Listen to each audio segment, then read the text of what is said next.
Hello, everybody. My name is Ian Kirkpatrick. I'm an author, idiot, and loin streamer, and today we're going to be talking about Where Wolves Don't Die by Anton Treuer.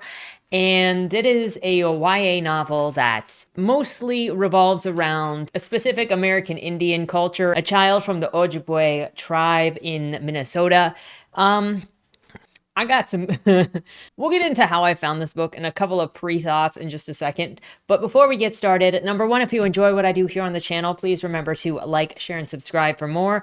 Number two, if you would like to be featured on the channel, check out the links down in the description below. There are 3 ways to be featured. One is through lmfao, the monthly prompt writing contest. Number 2 is the fresh meat feature, where if you're an indie author with a book out or a book that is coming out, submit that first chapter and the cover to the feature, and it'll be read here on the channel, and to hopefully help more readers find your work. And the third is, if you are an author or if you have a book that you would like me to read or talk about as I do on this channel, there is a link down there to submit that. And in the summer, I will be reading books from that list. And then the third thing is, if you would like to check out any of my books and judge me, they're available at any of your favorite places to get books, including the local library upon request. Now, with that said, let's jump into this. You may be wondering how I came across this book. Well, I saw the cover on Goodreads and was interested. That's literally it. I log in every time I have like random people showing up on my Goodreads page and what they're reading. And so I'll scroll through and I'll see if there's anything that jumps out to me, either in the way that they are reviewing or commenting on their books or just the covers of the books. And I really liked the art on the cover of this. And I was like, okay, adding it. That's literally all that it took. Mistakes were made. Honestly, I finished reading this and I was like, I feel like I wasted my time and I wish I had read an indie book instead, because I feel like I generally still get more surprises in indie books than I got in this book. Generally, I don't really reach for YA books because I don't really vibe with them. I don't really choose to read them. They kind of pop up whenever they pop up, usually relating to the ALA. When I saw this was a YA novel, I was like, okay, well, I do a lot of reading for the ALA, which is all challenged books, so we're going to have more questionable material. Let's see what a more recently published YA book that is not a challenged book looks like. There are good ones out there, but this, for me, this just wasn't it, which is such a missed opportunity. And I kind of... which was such a missed opportunity. Now, this feels more like a love letter to the author's cultural background, and there is barely any story here. The author is a professor, a teacher, and somebody from the Ojibwe tribe. If you go to their Twitter page, you'll see a lot of videos that have to do with language, teaching the language. And in reading this book, you can tell, at least I could tell, at least it felt like I could tell, the author really loved their heritage, really cares about their tribe, and really cares about the language. And that is probably the best thing about this book. But there really is no plot. I'm going to give you a very quick, pitch of what the plot theoretically is supposed to be, and then you'll see how it's not there. Also, this isn't anything against unchecked, ugly thoughts, ugly characters, but it will be pointed out throughout the review that part of this character's personality is being a racist. And at times it feels like half of the cultural references have to do with just hating white people. So that is what it is. We're going to see what it is. And it doesn't ever get addressed in the story because it is so normal to the characters, which again is why it feels like it's a cultural related thing. And obviously there is a history that is taught between different people of the history of the country. And so then if that is part embedded in your understanding of the country, then you very well may have these biases or these bad opinions towards people of different nationalities or different ethnicities. But I do think that it is worth noting, because if this was being done with any other type of character, it would be recognized. And 100% you can have a character with that sort of bias, but I do think it is worth having a conversation about when your characters so heavily have a bias against others racially and an anger towards others racially. There's a reason it's in the story, and there is a point to discussing it. It just obviously is a touchy issue that is going to get people in hot water for even mentioning it. But I'm an idiot, so we're here to discuss what we see in the books and to talk through what it is that's being presented or what we see. With that said, let's get into Where Wolves Don't Die by Anton Treuer. So this story is pitched as a YA thriller / mystery, and we're introduced to Ezra, who is a 15-year-old, doesn't get along with a specific bully in his class named Matt, and it turns out Matt lives about 6 blocks away from where Ezra lives. Very shortly after the story starts, Matt's house catches on fire, and he is the prime suspect for the arson. With his family being nervous about him being involved and or being framed, his father takes him to Canada to go live with his grandparents and sort of become a man through their tribal ceremonies, learning how to trap and hunt. And that's pretty much it. Meanwhile, you've got this mystery of who set the house on fire going off in the States. So that is what this story is briefly pitched as. You'll be surprised at how little the arson plays into anything. We'll get there. I'm ready to talk about how it doesn't need to be in this story, but we'll get there. To introduce you to the way the story is written, here is the intro. Quote, I hated the snow in northeast Minneapolis. It looked pretty when it was falling from the sky, sometimes in large gentle flakes that made you want to stick out your tongue to catch them, and sometimes whipping in harsh winds across the plains and into the city, where the houses and stores and police station couldn't shield you. But the problem with the snow in northeast Minneapolis wasn't the snow. It was northeast Minneapolis. When the snow was falling from the sky, humans hadn't been able to taint it yet. But once it hit the ground, it started to melt and turn to slush and refreeze and change to ice. It made you slip and slide and forced you to walk differently, more carefully than you should have to. People spilled coffee in the snow. The dogs pooped and peed. Exhaust from the cars turned it gray. It never stayed pretty for very long in the Northeast. There was only one thing that I really liked about where we lived. Sitting in my 9th grade biology class with Mr. Lucas next to Nora George. Nora was like the snow still falling from the sky. Sometimes she glided gently into the room and settled in her chair with the grace of a Canadian lynx prowling for snowshoe hares. And sometimes she blew in fast and unpredictable, bumping into my desk or dropping her notebook. She had dark brown skin and long shiny black hair that fell all the way to her waist. She might have been shy to others, but I had seen her powwow with a tight red jingle dress and her eagle fan, beaming smiles as she bounced to the beat of the drum, raising her fan high in her long, slender fingers for the honor beats. She could light up any room in a heartbeat. Nora's dark brown eyes held mine as she sat down. We had been friends since we were babies, but lately I felt like a deer in the headlights when she glanced my way. I pointed at the textbook and spoke a little too fast, raising my eyebrows too. We're going to start in a second. I hoped it seemed like I was nervous about class. Nora smiled and slowly started to pull books out of her backpack.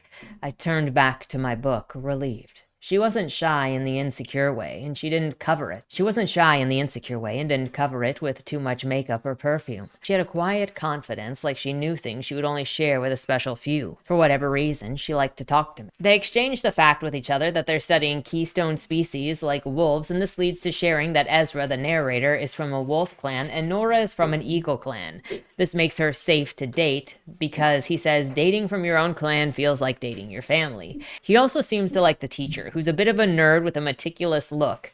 Ezra is asked to define what a keystone species is. Quote, a keystone species is a species that all of the other animals in the ecosystem depend on. The entire ecosystem would change without it. That's right. Can you give us an example? I had done my homework. The jaguar and the timber wolf are both keystone species and apex predators. They order their entire ecosystems because their hunting and movement patterns change the behavior of all of the other animals in their systems. The beaver is a keystone, but it's not an apex predator because it's an ecosystem engineer. Enter the bully Matt Schroeder, who mocks Ezra for his answer, and he's just kind of a loser. Quote, goosebumps ripple my neck. Shut up, Matt, I snap. Matt smelled like a mechanic at the end of a long day in a shop, body odor mixed with engine oil. But everyone in Northeast knew they weren't fixing cars at the Schroeder's house. They were fixing up something else. Shut up or what? Matt was smiling now. He was 15 years old, the same as me, but his teeth were gross. I should have felt sorry for him, I suppose. He was a victim of his environment, but at 15 years of age, I couldn't escape the way that he treated me. Get ready for him to be quite the stereotype. And Ezra really does not have anything nice to say about Matt. BT Dubs going on him hard. Quote, "Whenever I look at Matt, I imagine him a couple of years older with a regular mustache and a blue military uniform. He was just the kind of colonizer who would have been perfectly fit in the U.S. 7th Cavalry in 1890 trying to kill innocent Lakota children with a Hotchkiss gun. And my imagination wasn't even that far from the truth. Instead of bullets, Matt and his family were cooking up meth in their basement. They were taking lives all the same, and I knew that someday he would mess up. I should have been satisfied with the knowledge that Matt would likely be dead from a drug overdose eventually, or the explosion of a meth lab, or locked in a prison until he was too old to have babies. But I couldn't avoid fantasizing about what a pleasure it would be to kill him myself, like the Lakota did to Custer back in 1876. So you would think that, he's calling Matt a colonizer, which you have to assume is because he's white. Who do you think he's selling most of his meth to? Do you think he's going to specifically American Indians to sell them to, or do you think he's selling them to other races that may be considered colonizers as well? Also, this kid is so angry. I know that teenagerhood is filled with high emotions. Generally speaking here, now let me know what your thoughts are. I don't really think that it is normal or healthy to be homicidal when you're 15. That's a red flag to me. It's a red flag of either what you're learning that's made you so angry that you are ready to murder other people, or it is a red flag of what have you been through that has made you feel like you need to be this aggressive, this antisocial, whether it is homicide or sexual violence or other sorts of aggression. Because this of, I fantasize about murdering this classmate, does not feel normal to me. And it's never actually addressed, mind you. So you might think, oh, this is a great point to start for character growth, to get his anger under control, to get a better handle on himself, how sorry he should be for somebody like Matt, because at least Ezra comes from a loving family and has a loving tribe, a loving community around him that he can go to. But what does Matt have? Matt has his uncle and his dad, who are both drug dealers, cooking meth in their basement, not even in some place like a shed in the back of the house, behind the house, when they know it's going to explode. They're such brainlets. They're doing it in their house. And he could be sorry for him, even if he is seen as a colonizer. But he's not going to. There's not going to be any growth on this anger that he feels, because it is part of his personality to just hate white people. I think it's important to share all of the thoughts that Ezra is having, because they are also an introduction to his character that we're getting. So in this narration, it shows his own experience with Matt, his judgments of Matt as white trash, and his own prejudices and anger, hoping that Matt dies. Not even just dies, but that he would get to murder Matt himself, and feeling like Matt,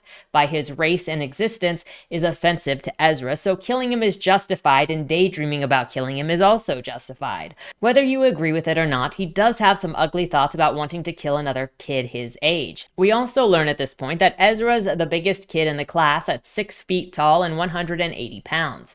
He says that his dad thought it was good. He details a trip 2 years ago when he was 13, when Matt picked on him in front of the counselors, swearing at him for his race and smacking him.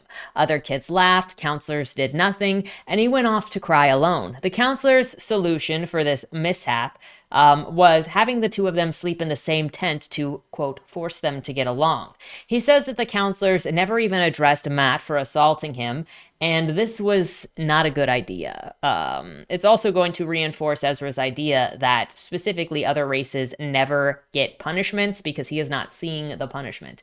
We further confirm that Ezra has very racially charged anger issues. Quote, "So, our first night in the tent, I waited until Matt was sleeping, then I unzipped the tent door and found a hefty 5-pound rock. I grabbed it in both hands and held it a couple of feet above his upturned sleeping face. I was so close to smashing that rock into his nose. I'm embarrassed to admit it now, but what stopped me was not the sense that it would be immoral. I simply was afraid that if I didn't succeed in killing him, that he would kill me instead.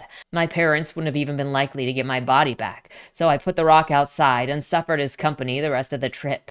I never told my parents, and I never told Nora or anybody. Good on his self-restraint, but bruh, the only thing that stopped him was that he wasn't sure he could kill him in the first hit, and then that he would lose. That's a yikes for me, but let me know what your thoughts are.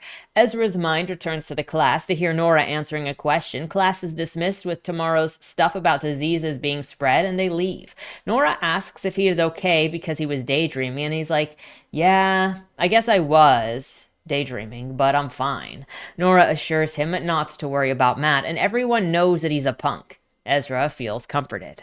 In algebra, there's an outright info dump the narrator acknowledges to tell the reader about more personal trauma. Quote, "It was a little lonely without her sitting in the desk next to me, so I did what I usually did when I was left to myself and started thinking about my other secrets. Everyone knew that my mom, Isabel, died a year ago. She used to work at Erickson Lumber Company, one of the last wood treatment plants in the Twin Cities. She often had to handle the chemicals for the wood treatment in the pulp plant. She ended up getting acute lymphoblastic leukemia and died within months of her diagnosis. The ELC never took responsibility for how their chemicals might have caused my mom's cancer, and it was hard to imagine it being anything else. What everyone didn't know was that every time I thought about my mom, my mind went blank. I couldn't follow a conversation, read a book, or even talk about it. I could hardly remember her funeral. I tried to look at her family photos and could sometimes remember her teaching me to ride a bike or getting me to line up for a grand entry at the summer powwows, but the memories seemed so faint and long ago. I preferred not to think about her because it made it easier for me to function, but it still felt like there was this black hole where she had been, and it was closing in on me." Looking at the writing, for me so far, since we have no story going on, no character drive, it shows me that there is not much going on for the character that's out of the norm. There's no point in describing the school, he's not doing anything, and so it's spending its time rather than showing you who he is and what he wants. It's telling you about his trauma in a way that makes you feel like it wants to garner sympathy before something happens. It's talking about all these external things that have happened to him to victimize him, and everyone being against him, and we're not even getting much of what he likes, what makes him happy, what he's looking forward to, showing Ezra as a person who lives in resentment and anger and stewing in the past, even if justifiably angry over it. It's holding him back from ever having hope in the future or from being happy. Almost makes me think of the people who feel bad about being happy or having hope for the future because it feels like an insult to the trauma that they or their loved ones have suffered, so they aren't ever allowed to be happy. Granted, he's still young, and the loss of a parent is a major event, and it did only happen recently, so I don't blame him for being affected by that. On top of it, it's not fitting into school and seemingly never having fit in because of Matt, though I wonder how his classmates outside of Matt think of him, and if he is as rude to his other classmates as he is to Matt, makes you wonder. Ezra says that Nora tries to comfort him since she has lost her dad when she was 3, but Ezra doesn't think that she can understand it since she never knew her dad, but his mom was everything to him.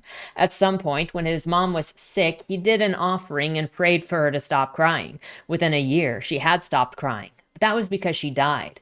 It kind of is telling that another person empathizing with him makes him just go, no. She doesn't understand at all because she is not in my situation, and my situation is so much more special than hers.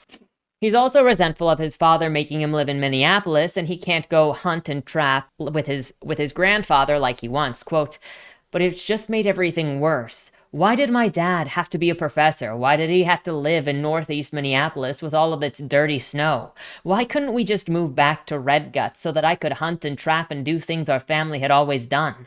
I was from a long line of trappers and hunters, and I had never even had the chance to trap or hunt for deer or moose because the hunting season was in the fall and trapping was in the winter, and I was always in northeast going to school. Why couldn't my dad use his big brown warrior hands to be a warrior? Warriors protect. It was his job to protect our family, to protect my mom, even from cancer, to protect me.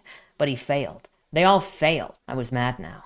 Mad at my mom for dying, mad at my dad for not saving her, mad at our neighborhood. I still had a pouch of tobacco in the kitchen on my nightstand and took another pinch. I prayed again. I prayed that we wouldn't have to live here anymore. I prayed that my dad would be a stronger protector like he was supposed to be, and I prayed that I'd see my mom again. I prayed that everything would be okay, and I prayed that I wouldn't have to feel ashamed of my family and our problems. I prayed myself to sleep, the tobacco slipping from hand to the bed sheets and the floor. Honestly, it feels fairly spot on for teenage angst issues. And then waking up that your parents aren't as powerful and don't have as much control as you wish they did, as you thought they did. And that brings on this emo phase of everything feeling hopeless and making you angry, even if it's irrational. Because let's face it, teens aren't really the most rational of beings. 3-year-olds might be slightly more rational than teenagers, I'm not gonna lie. Algebra teacher notices that Ezra is zoning out and he snaps at him to get his head back into class or he'll regret it. Good to know that everywhere, teachers don't really seem to care in any of these stories. Which, is this trope informed from experience? Like, why is it so common? With so many people that say that you should trust teachers to watch your kids and how often they care, how much they're supposed to care, how many of them see a kid zoning out or seemingly having trouble or being bullied and just yell at that kid if they're not just straight out ignoring the kid in general? I know that it happens, but it's an interesting dichotomy that in these stories, it is a constant that the teachers do not care. Well, at the same time, you're being told in real life that teachers are the best. They're always watching out for the kids. Depictions in media show teachers in a bad light and rarely a good one. Between his conflict with Matt, his teachers ignoring him, and his resentment for living in Minneapolis as opposed to Redgut, where he could hunt and trap, Ezra expresses feeling like an outsider in this place that he grew up every possible way, and even blaming the society he doesn't wish to be a part of for taking his mother away. As he leaves class, he is angry enough to want to punch something. Then he sees Matt smacking the books out of Nora's hands. Matt is such a trope, and in another book, he would be a dark romance lover. Quote, Matt hovered over her with a sneer across his face, his baseball hat hiding his eyes. His engine oil and body odor stench clung to him all the way from here, like a perfume of an old white woman walking in the Mall of America, inescapable and obstructive. You look kind of pretty down there on the floor, Nora, Matt spat. That must be right where you belong. I'm telling you, he is the bully romance. If this was slightly different. You should come to my place after school so that we could finish this conversation. He was enjoying this. The frozen shock that gripped me at first melted to the floor. It's kind of also interesting where he's going to pick on Ezra for being an Indian and like mock him for it, but then he is insanely attracted to Nora for it. Nora warns Ezra not to hit Matt while Matt is taunting him. Do it, and you can go to jail and be with your family, is what Matt is saying. Ezra punches a nearby locker hard enough to make it pop off the hinges. Still, Matt's flirting with Nora, winking before he disappears, and Nora comes to care for Ezra because his hand is bleeding and swelling. I swear, bro. Matt in another life would be pedo hunter Zayn. That's all I'm saying. Ezra's dad picks him up from the school nurse, and she recommends they go to the hospital because he may have a serious break in his hand. While his dad is talking to the nurse, he zones out again, thinking about fishing with his grandpa. Then his dad's job teaching their tribal language at Minneapolis Community College. He notes again how he believes even his father is ill-suited for the life in Minneapolis and how they are living, quote, but whenever my dad tried to type on the computer he got from the college, his big fingers would hit 2 keys with every keystroke. He actually had to order a special keyboard so that he could function. He was big and formidable and brown. To me, he looked like a duck on dry land in the city, out of his element. But he loved our language, and he loved teaching, and his job paid the bills. The comparison here is that he feels he and his family fit in while doing activities out in the woods closer to his tribe and not in the city. Even something like typing on a keyboard makes him feel like an outsider. Though it's not like very large people with very large hands don't exist elsewhere. Dad asks Nora to fill him in on what happened as they head to the hospital, which is described as, quote, the whole place was surrounded by dirty snow and full of stressed out families with every kind of drama and trauma. That's one way to put it. Dad's worried about Ezra getting in trouble with the police and tells him to stay away from that Matt kid. We learned that he lives 6 blocks away now. Is this not a conversation that he would have had before because he's gotten into it with Matt before? Though I guess the punching of the locker would be an escalation, but one thing that this story didn't really do is set up what normal looks like between these people. Even in chapter 1, it set the relationship up as being so bad that when Ezra was 13, he was already considering smashing Matt's face in and killing him. So there was no escalation to behavior here, just pretty much the same as it has always been, which you would think would mean that Dad would have warned him before to stay away from that kid if he didn't want to get in trouble. This wouldn't be the first time that they were butting heads. When Nora's mom moved off of the res, Ezra says that his dad helped her get a job and find a place to stay. Nora's dad fell through the ice and died of hypothermia, which is why she doesn't have her dad anymore. Ezra's got a cast on his hand while the hospital says it's just a fracture. It is a slip-on cast that he can take on and off at will, so it's just, what is that, more like a brace than a cast? And with this, he's obviously still wanting to kill Matt. Dad says that making threats out of anger will only ruin his life, so be careful in saying stuff like you want to kill Matt. And so then Ezra's like, fine, I don't want to kill Matt. Maybe I'll just kill myself instead. This is when Dad is like, don't ever say that again. And he's got pain in his face. He obviously doesn't know how to talk to his son. He also doesn't know how to talk to his son about his anger issues or the dejection he feels, or how to get his son to feel like he can move forward or to have hope. And there's probably been this tension ever since his mother died, especially because I assume that the resentment started back at that time. I guess it should be noted that he only was disappointed at his son saying he would kill himself, and the only warning he got for threatening somebody else was, that'll get you in trouble and ruin your life. Not, and hearing you say that could get you in trouble, not like doing it. Dad obviously cares, but it also seems like he can't connect with his son. When they get to that house, Ezra goes to his room and shuts himself in alone.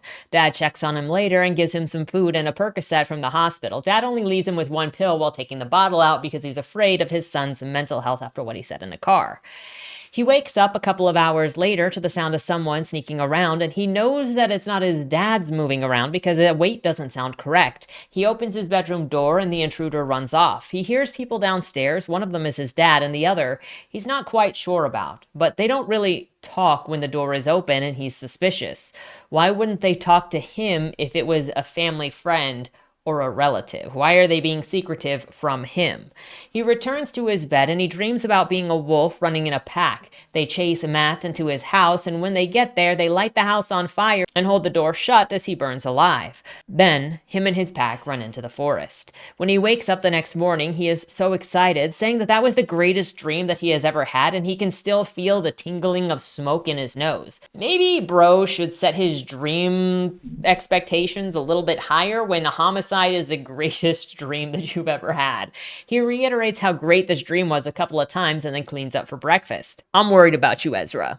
I think we need a talk. He sits down at breakfast with his dad, eating enthusiastically, though nobody is talking, and he's thinking, quote, part of me wanted to tell him everything about Matt at the summer camp and the rock, and how my mind went blank whenever I tried to think about Mom, that it felt like darkness was closing in on me sometimes. I wanted to tell him about the strange dream, too. He might be able to make sense of it. My dad and my grandpa, Liam, were close. Maybe you really should tell him, buddy. You should not be stewing on thoughts of homicide this frequently by yourself. It's not good. He refuses, though, is still mad. Quote, maybe he could decipher it, but I was still too mad. It was his job to take care of us, and from where I was sitting, he was doing a terrible job. He couldn't protect my mom from cancer. He could have convinced her to work somewhere else, anywhere but Erickson Lumber. He couldn't protect me from Matt. And he goes on and away.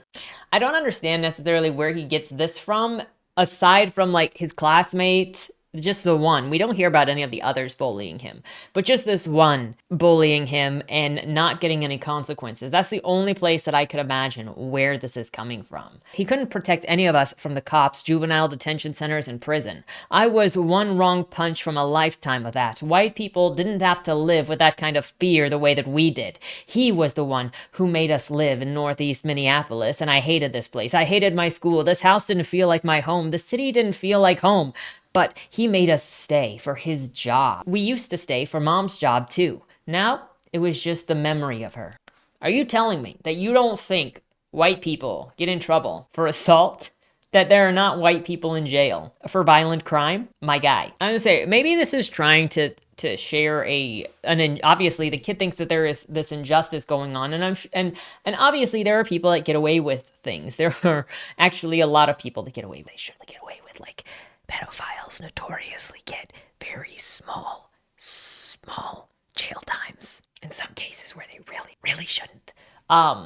He's obviously also got a skewed way of thinking because and he's not a reliable narrator, but that is never going to be addressed in this story. It is just his assumption that is then pushed by all of the others. Like the way that his dad responds by saying, "You're going to get in trouble with the cops," is kind of a way of reiterating that his perspective is correct and is shared by his father that believes the entire system is against him. So you're getting this from his lineage that is teaching him this uncritically. With how he feels about his mother, I wish that we could see more tenderness and affection, because it keeps saying how she was his number one, but he is just angry about everything. You don't ever see him having affectionate thoughts going through memories that he had with her, why he feels so special about this house, even just like the nice things that come with being in the city where he grew up with her and the memories that come back to him. You don't get any of that. You just get, she was important to me, and never see it. There is also this weird segue with Dad asking Ezra if he was in his room all night. And once he says yes, he's told that the bully's family died last night. But really, he clarifies it was just Dad and Uncle. Matt survived, but only barely as a plot device. Plot contrivance is more like it. He says that they had a meth lab in the basement and the house caught on fire. So is that the reason that he just came up with? Or did he think that his son might have actually done that? That's the question. Why even ask if your son was in his room all night if you don't think that he ever left his room and you're pretty sure that the meth lab is just what caught on fire? Ezra meets up with Nora, where they talk about what happened to Matt's family, and she's on the same page with him, saying that white people don't get punished no matter how sketchy they are. They're going to come and blame us for that fire in his house because we got in a fight yesterday. I don't know, I think it's pretty obvious when a meth lab explodes. For some reason, despite Nora thinking that they're going to get the blame for it, the two decide that the best course of action is to go to the scene of the explosion. I mean, I know that the entire neighborhood is probably gawking at Matt Schroeder's house, but like, if you're worried about being labeled as an arsonist, maybe don't go to the scene of the possible crime. They're watching the cops around the house, and Nora is paranoid that they're going to nab them, while Ezra is trying to talk her down. Quote, "Yeah, as soon as school is out, I can't wait. They'll want to talk to us. Ezra, I hate talking to cops. I think they just look for excuses to get us in trouble. But if we didn't do anything wrong, we have nothing to hide." She didn't say anything in response, but we edged a little closer to get a better look at the house. When he was just worried at the table that white people are never suspects, this is a weird turn that just feels like it's arbitrary. Not only to make contrast to Nora, but also to say that police are bad or always bad for what's about to come next. This also feels like it could be foreshadowing. A detective approaches the kids and starts asking Nora and Ezra questions, just like who they are and if they knew the family. Ezra's dad appears and gives the detective his card, saying if you want to talk to the kids, then you need a guardian around and you can make an appointment with me and our attorney present. Just gonna say that makes you sussy looking already if you're like attorneyed up when they're just asking for witnesses. As they leave, they run into none other than the barely surviving Matt Schroeder. Quote, "Hey, yeah, you!" Nora and I turn around at the same time as my dad, who was still a few feet ahead of us. There was a figure standing in the alley with no coat on and bandages wrapped around his skull, arms, and chest. He wore blue jeans and a withered Timberlands. "I know what you did!" I could feel the blood pumping in my chest as Matt Schroeder's icy glare focused on Nora, my dad, and me. Strands of yellow hair stuck out from the bandages on his head. Matt's voice was angry, and his pale blue eyes shifted between the three of us. Nobody spoke. This bro must have snuck out of the hospital looking like a mummy to get here. Quote, Matt's voice shook with emotion as his eyes darted. "You killed my father! You killed my uncle! You tried to kill me! I saw you! I'm coming for you!" Matt was 4 inches shorter than my dad and 80 pounds lighter, but he was strong-bodied and full of adrenaline. He looked so livid it felt like he might attack us, but my dad's imposing stature probably discouraged him. I didn't feel very assured, though. I was terrified of what I'd heard. He really thinks that this guy, who just got his house charred, it's so burnt to ash, and he just got out of the hospital, can probably not see straight because he's wrapped up like a mummy, is going to attack him? Not to mention, the cops are standing literally all around here, and you might be like, well, yeah, the cops would be a good deterrent for not attacking, until you think later on when he attacks people while the cops are all there. So it really doesn't freaking matter. Now, we don't even know how messed up Matt is, other than they said he barely survived. I don't know how he got out of the hospital if he was so messed up that he barely survived. The detective walks up, not recognizing Matt, and is like, "Oh, Wait, I'm surprised that they released you. We were gonna come see you in the hospital later. Bro seriously just bailed. No way that they would let him go, especially when he doesn't have any guardian, any adult around him right now. I don't know what the procedure would be, but this kid is now an orphan. Like, the detective gets physical with Matt. Quote, Detective Williams closed the distance between himself and Matt, gently turning him by the arm. They start to walk away together, but Matt separated and took off down the street, casting one final furtive scowl at us before he disappeared from view. So the detective walks over and is like, hey, Matt, I need to talk to you about, like, what happened at your family's house. And Matt is like, are you going to be the victim or not? Like, you're not in trouble, but also you're running away. The detective is going to find you. He's going to talk to you. What is the point of this? Ezra's nervous that his dream wasn't actually a dream and wonders if anyone else is thinking that he did something to this house. Dad takes Ezra home and tells him to pack, says that they're going to go to Red Gut in Canada to hang out for some time. He is all nervous and says he checked with the cops to make sure that they could go, and if they need an interview, they can just zoom it in. So they're allowed to flee the country while also theoretically assuming that they are suspects in this. I don't think that you would be told you can flee the country if you're a suspect, but I would also think it looks a bit suspicious that this house goes up in smoke. Most of this family dies. Your family has a connection of hostility towards them, a history of hostility towards them that the teachers can talk about, and then your first action is to attorney up and flee the country. I mean, I don't think Ezra did it, but you're looking awful guilty. Time to travel, and as they pass land, he thinks of previous battles his dad had told him about, and anger forms that the land was taken from them. Quote, I made my good hand into a tight fist and imagined what it would have been like to defend this land with a war club. We really should still have all of it. I have to wonder if his dad knows how much aggression Ezra holds.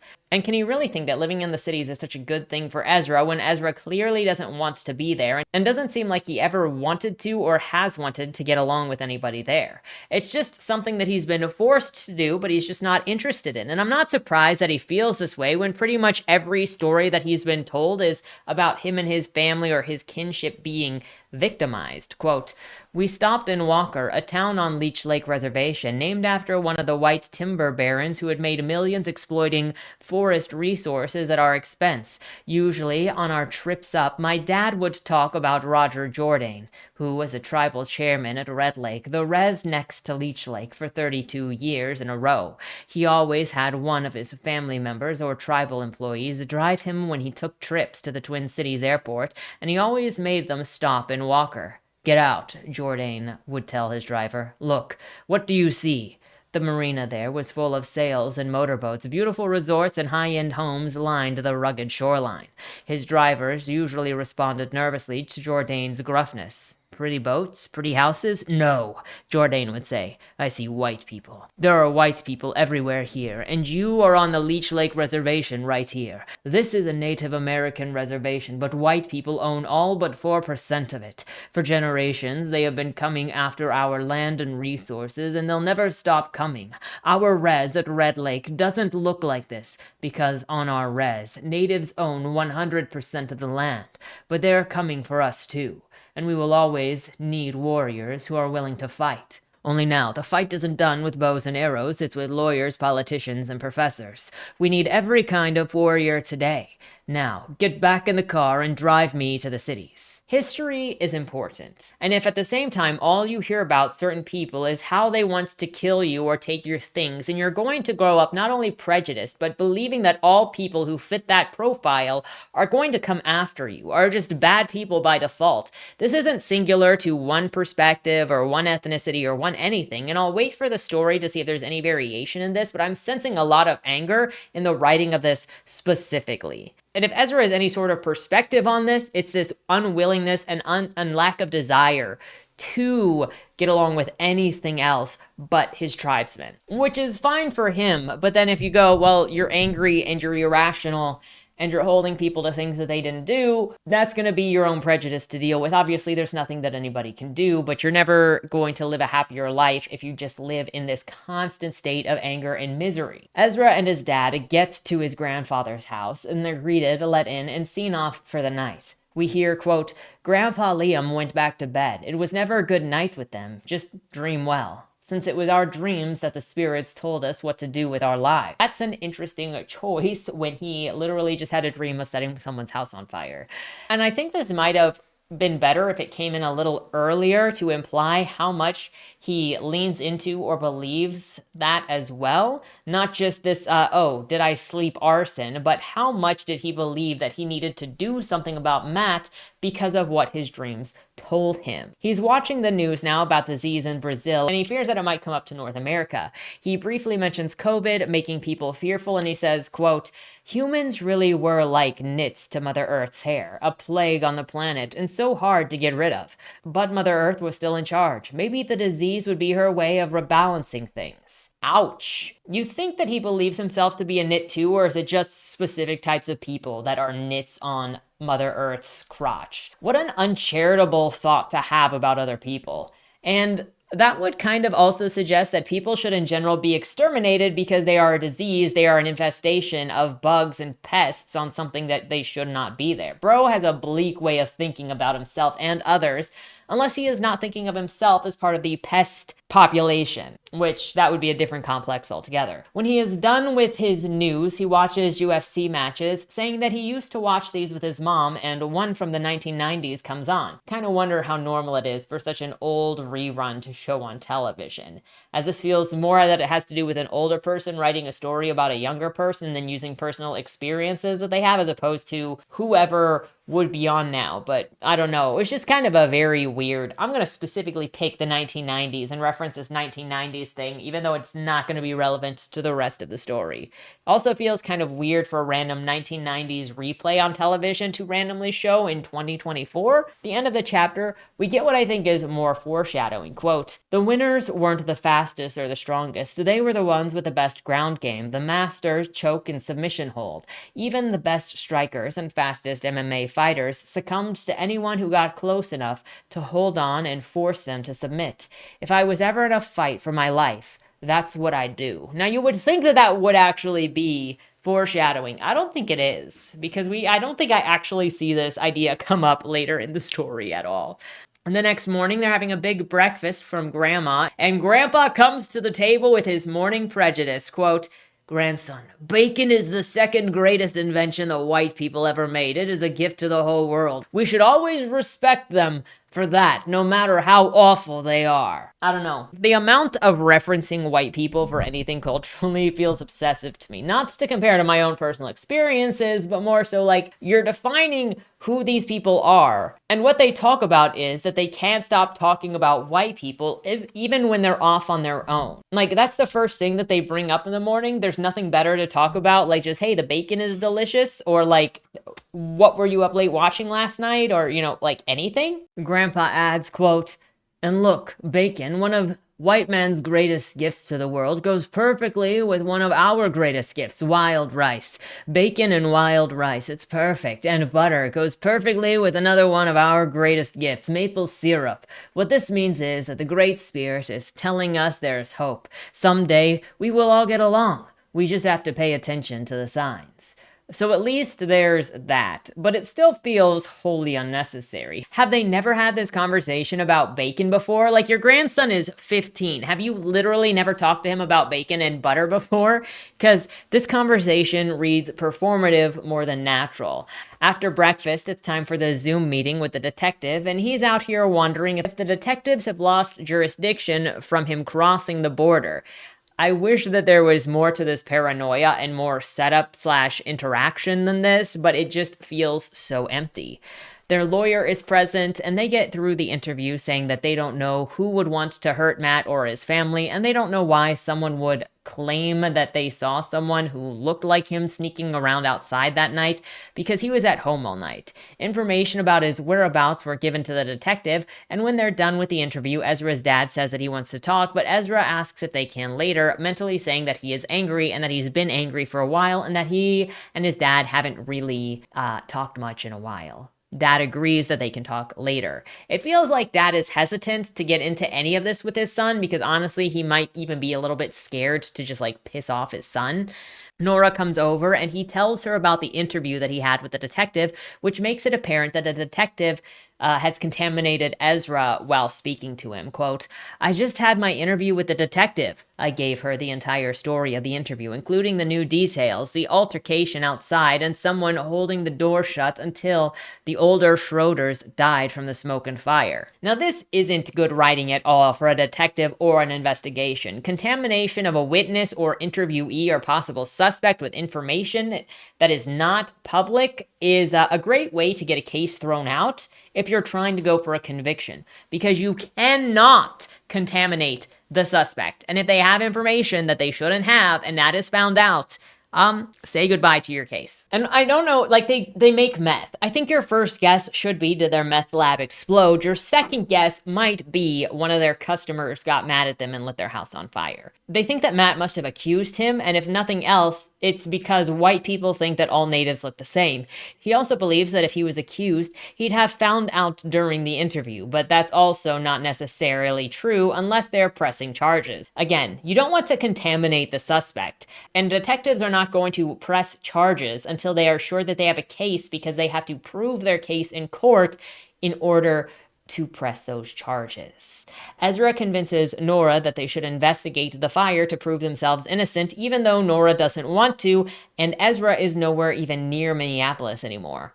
Bro, you're just gonna look suspicious sneaking around and trying to get information on this thing where you already think that you are a suspect. Stay out of it. Like, you're not charged. Stay out of it. Court just needs a reasonable doubt that you weren't involved, and you're going to give them a reasonable doubt that you're sneaking around trying to hide evidence. I don't know, but you're looking suspicious. He gets home and asks his grandpa why he's boiling his traps. It feels weird when he's said that he's sort of gone trapping with his grandpa before, and this feels like it's just trying to explain it more to the reader, not that he needs to know and that he has never asked before. Ezra says that he wants to now know more about trapping since he has always missed the trapping season. Grandpa says, quote, "Trapping is a specialized skill. It's very physical, but it's spiritual in equal measure, and you have to know many things about the woods, the water, the animals, yourself. Our family has special knowledge of this, a secret knowledge, passed on in our family for generations. It's sacred knowledge." Thank you. We understand it's special information. While Ezra wonders why his grandpa is telling him this now, he also is told that his dad wants to talk to him. Dad tells Ezra that he's going to stay out here with Grandpa and Grandma for the rest of the school year and telecommunicate to class.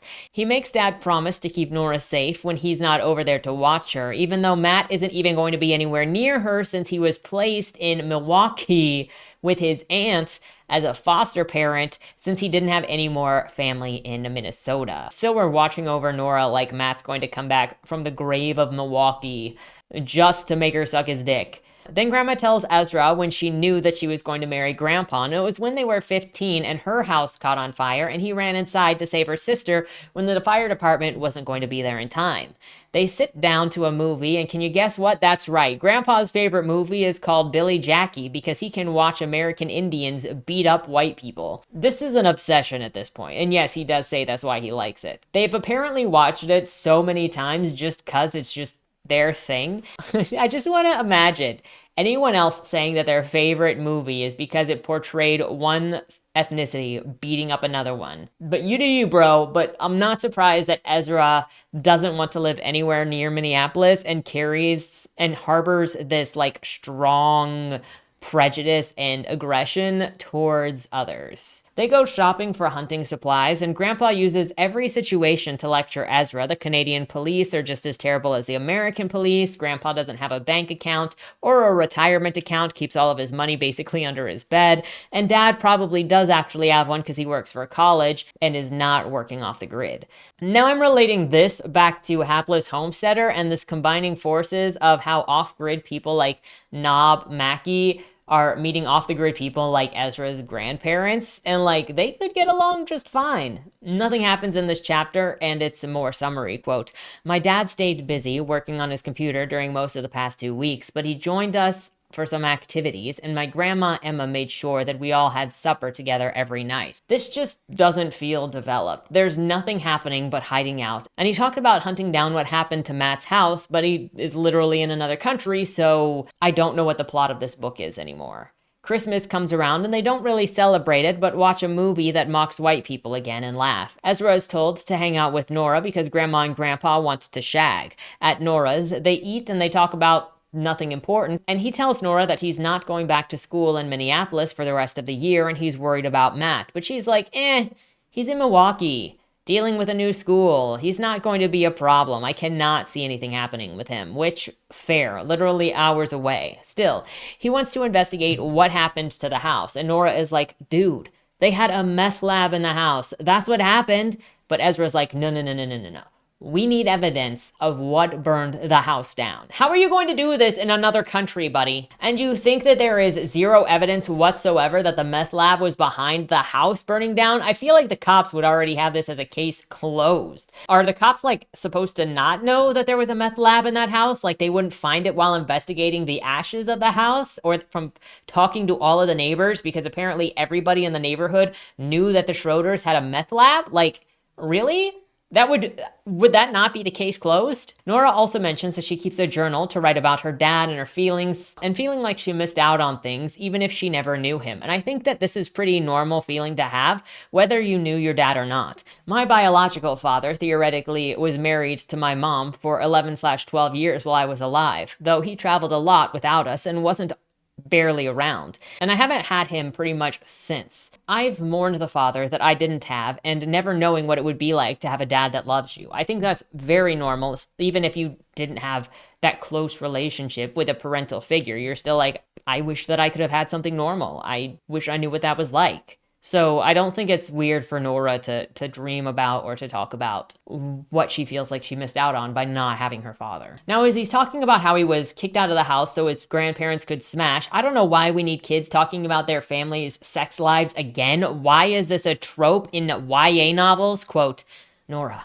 my grandparents kicked me out of the house for a couple of hours so that they could have alone time, to be romantic. I need to stay gone for a while longer. She burst out into laughter. OMG, they are hilarious. They're annoying, actually. They have a bedroom all to themselves every night. Why do they need the rest of the house? But I was chuckling too. Well, Ezra, a true Casanova like your grandpa Liam might need the bathroom, the living room, and the kitchen. I don't feel like this is necessary.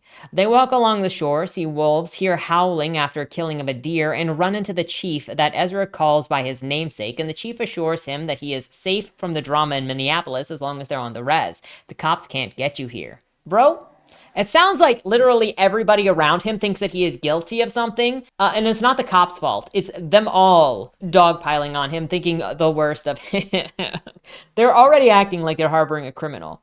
He returns home and they play a board game as a family, keep more secrets from him, and he's wondering why they don't talk to him, and then he goes to bed as tomorrow they're going to go to Chief's Rock, or Chief's Ridge, I can't remember which. He wakes up in the middle of the night to a sound, investigates, and finds Grandpa going to the bathroom, and then chooses now to ask if he has ever been to his house in Minneapolis. Something about Grandpa seems familiar. Grandpa says that he has been there, but never when Ezra has been there, or only when he was, like, little. Now Grandpa tells him to go to bed.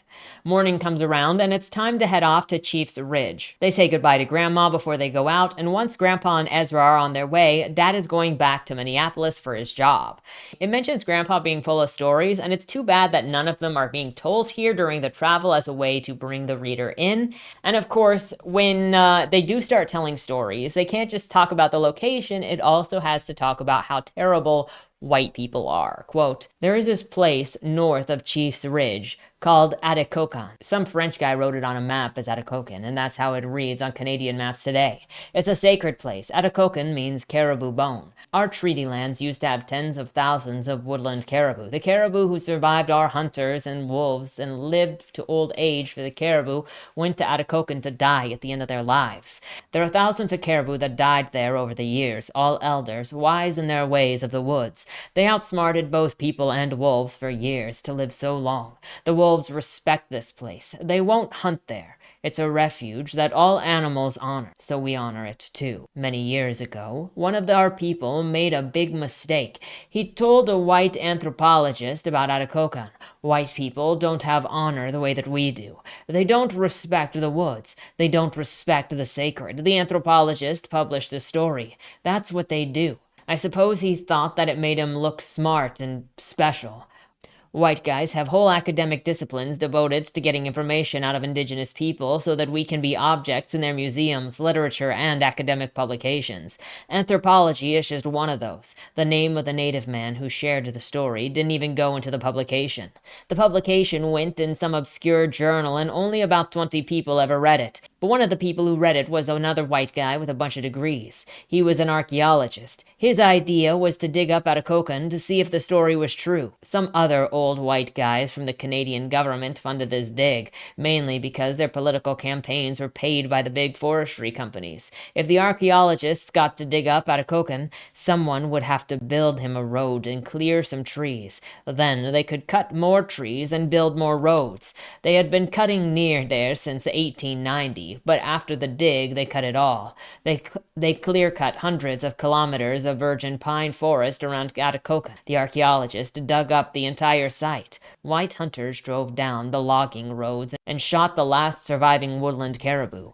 There were only a few hundred left on one of the Lake Superior Islands on the other side of Thunder Bay. You know what that archaeologist found? Thousands of caribou skeletons, acres of them. So he got to publish a paper and get tenure at a university, and white people in Canada got to sip coffee and talk about how neat it was that old caribou went to this one place to die a long time ago. In 1930, they built a mine there and polluted the whole area. There were 2,000 white folks living in that town with the same name nearby.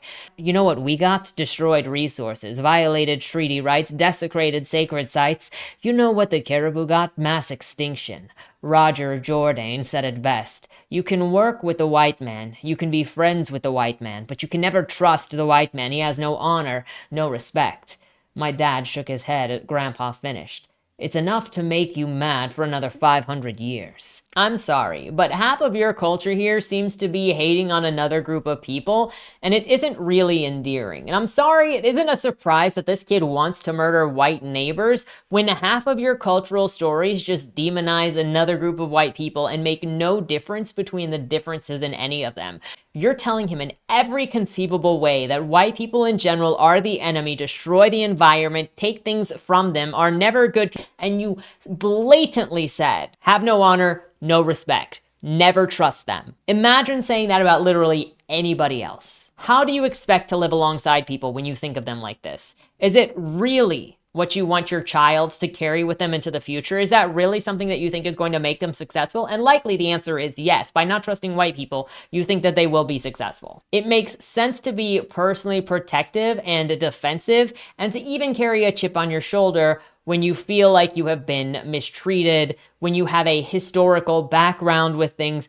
But to the point that your bigotry destroys any possibility for your child existing and is against literally every other person who has nothing to do with the thing that you're complaining about? Questions. This honestly defeats the purpose of them living in Minneapolis. Just live on the res, away from the evildoers whom you can't stand and don't trust to even talk to. And this finishes by saying that they're going to go to some place out on the treaty lands so well taken care of that it could only possibly be cared for by the natives. Because white people apparently have never been known to care for nature or conservation or animals. Don't even try to bring up Steve Irwin, you guys. He didn't obviously love animals. Considering how Grandpa and Ezra are making their way to their destination in Chiefstone via their snow machines, I think that they should probably thank the White Devils for more than just bacon and butter. Ezra is surprised that Grandpa's lodgings are unlocked and everything is still inside. And he's like, well, I'm not afraid of anybody stealing my stuff. Quote, the door had no lock. Grandpa, aren't you worried about people stealing your stuff when you're not here? He laughed. First of all, Ezra, only natives come here. It is a taboo to steal in our culture.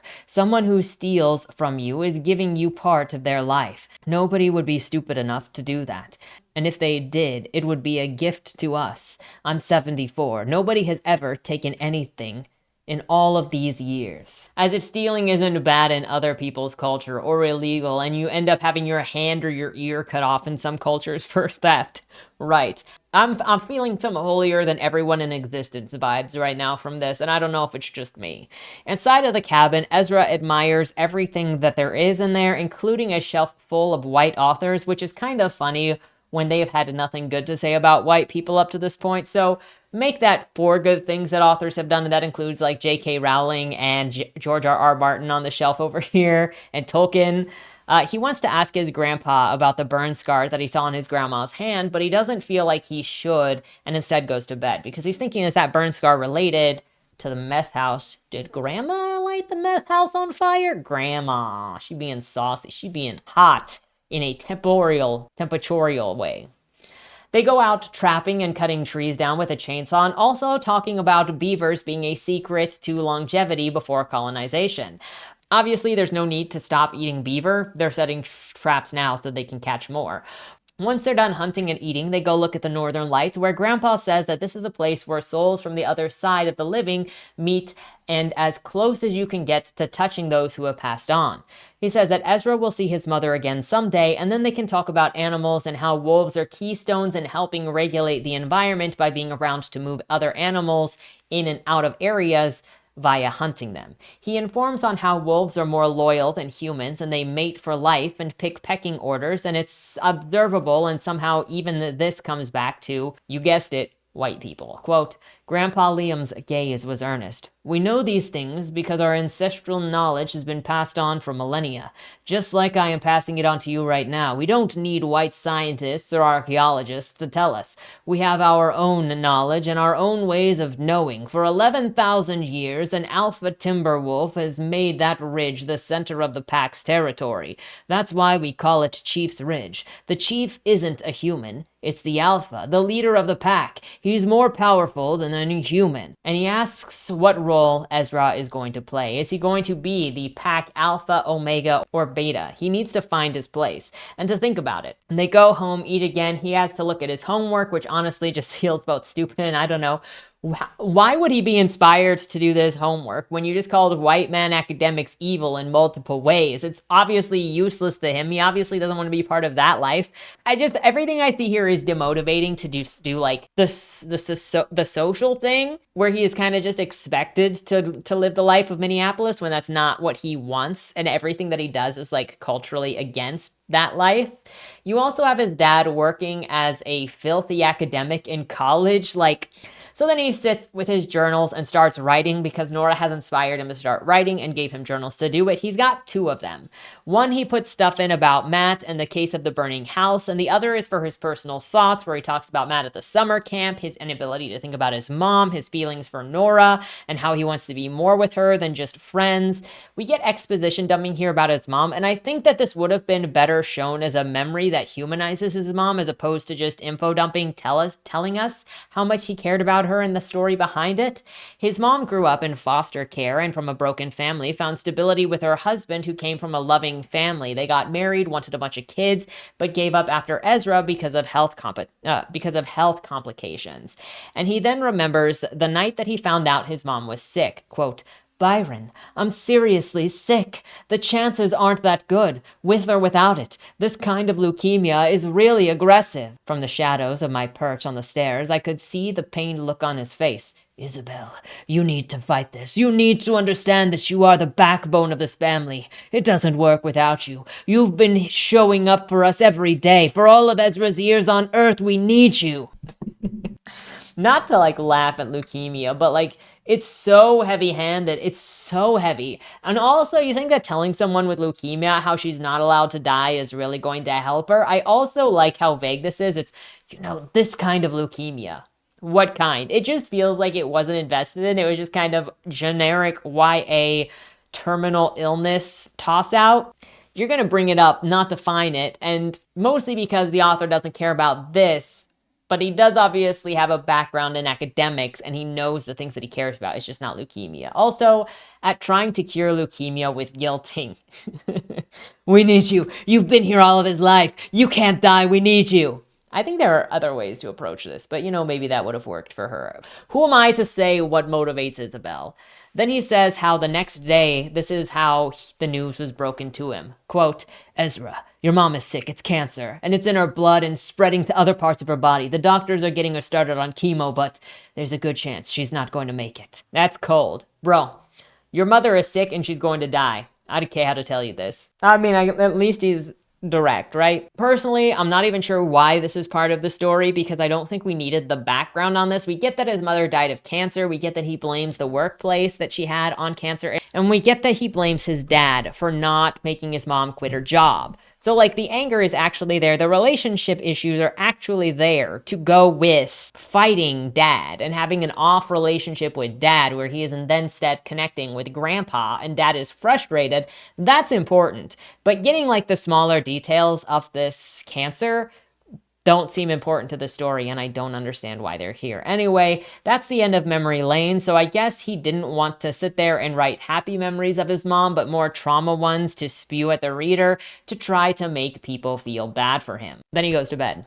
He's hunting and cleaning the beavers with his grandpa, and then grandpa talks to him about how bears usually leave wolves alone because they are big and travel in packs, but there's usually only one bear. However, there is one bear in the area that the wolves specifically leave alone. This is a mythical bear, and he is extremely large. And there was once this hunting party that sent out to go and find him, but couldn't find him and decided to leave it. Why would they hunt this legendary bear is the question, and they could just leave it out there anyways, especially when the bear hadn't done anything to them yet. It was just like existing. Anyways, the hunting goes well, exceedingly well, and it's just a lot of speed running, successful hunting. They're entertaining themselves as they hunt more, telling stories, and it's explained that it's what you do when you're trapping or alone to keep yourself company.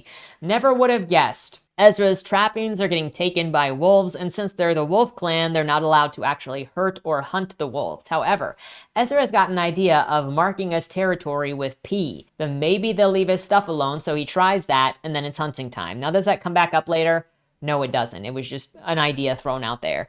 They go to a clearing and wait for a moose to show up so Ezra can hunt it. First try, Ezra shoots it through the heart. He gives his prayer in his tribe's language, though he says that he is unsure of some of it, but he says that he got all of it. Of course he did. This kid is only conveniently going, I don't know, so that it can explain it to you.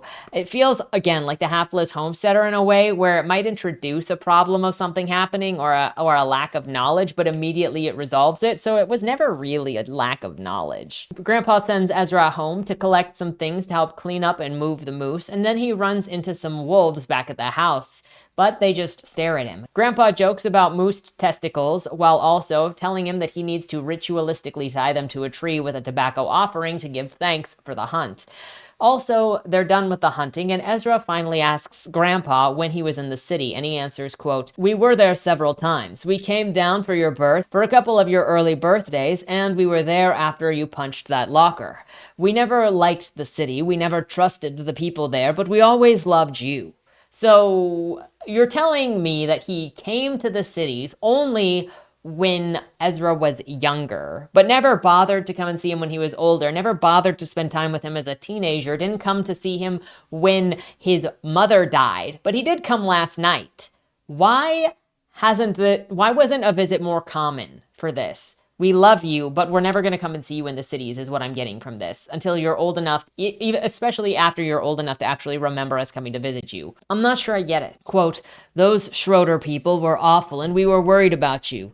If they didn't take you, the drugs would, or the gangs, or the justice system." What gangs? Now, I'm not doubting that there are gangs in Minneapolis. That's not where my question is. But it's like, where was that set up? What does that have to do with any of this? Because it wasn't brought into the story at all. And now he's all of a sudden, and the gangs, and the police, and all of the people there, not for you. Why have you been raising this kid in this city and literally leaving him there if you are this scared of everything, when you have these resources to be raising him in Canada on your reserve? It just feels like a talking point now. After he says that he's worried about Ezra, Ezra finally talks about the burn on Grandma's hand, and he says that it came from a pan that she got out of the oven like a week or two ago. And he says that the burn came from pulling a pan out of the oven over a week ago. Ezra's like, okay. Quote, "I couldn't think of any reason not to believe him. Grandpa, I've been trying to figure out who killed the Schroders. Everyone seemed to think that it could be me. At least it felt like that. Detective Williams, Matt Schroeder, even my dad, even the chief that I talked to in Red Gut. They are all like, we'll protect you. We'll protect you from the jurisdiction of the Minnesotans. Though, him saying that he's trying to figure this out, what do you mean that you're trying to figure anything out? Where, bro? You've been hunting in Canada for weeks now. We're 60% of the way through the story. You haven't done anything, and we have barely seen any of these people. I don't understand what the plot line is. So what the plot line actually looks like to me is a grandson spending time with his grandfather, learning about his heritage, becoming a man within his culture, and also needing to recover his broken relationship with his father. Though there is no focus on fixing that relationship, so it kind of falls off to the wayside. But that is what the story actually is getting to know his culture and becoming a man within his culture. Not this bizarre random meth house fire. That's just there to hate on white people again. I have no other reasons to see why that exists. You can give me your speculations if you really want to. It's like the book just remembered that it had a different plot going on that it had to remind us of, and it's gonna fall away again until like the 90% part. Grandpa says, quote, "Your dad wants you to have a long, healthy, happy life with you in Canada. Someone like Detective Williams can't make a rush judgment. He'll have to complete his investigation before they make any arrests. They'll find the culprit if it wasn't actually an accident, and you'll be safe and out of trouble until they do." I really hate people writing books about stuff that they know nothing about. This isn't how police works. This is doubly stupid because it's, as Ezra's saying, he doesn't feel like anyone trusts him, and Grandpa over here is sounding like he also doesn't trust Ezra, and Ezra's like, not like, what the fuck are you talking about? I didn't do anything. He asks why his dad would ask him where he was if his dad trusted him, and Grandpa says that it was to see if he would cover for Nora. When he joined more, then he journals more before falling asleep, though he's angry at Grandpa for, I don't know, not answering all of Ezra's questions. Grandpa and Ezra go into the woods and do more things, watch the wind and the shore, and Grandpa tells Ezra not to be mad about Mom working in the factory. She liked the work and felt empowered doing it, made more money than Dad even, and no one could have known that she had gotten sick there. Ezra reflects on the scar toward his hand. So there's also the thing with his mom, is she couldn't possibly be the only one who died of cancer from exposure if she did die from cancer of exposure, right? If that was a common thing, because they were dealing with dangerous chemicals, and there would be others, and there would be lawsuits, and she wouldn't be the only one. So then if there weren't any other things, if there weren't even any investigations into this, then it is just the assumption that that is what happened to it. And he also wants to pretend that he does care about his mother, but also he doesn't respect his mother's choices and wishes that Dad was more controlling of Mom just so that Mom wouldn't die, and then getting mad at Dad for not being more controlling of Mom. Like, I get he's a teenager, he's not thinking, but also, speaking of which, what was the point of saying that his hand was fractured in the first place and that he needed a cast when literally the second that he had the cast on, they went out to Red Gut and he was immediately shoveling and hunting and trapping and sliding the cast on and off his hand because it didn't really matter. It was literally just an excuse for him to have an alibi for the night of the crime where he was unconscious because of the Percocet.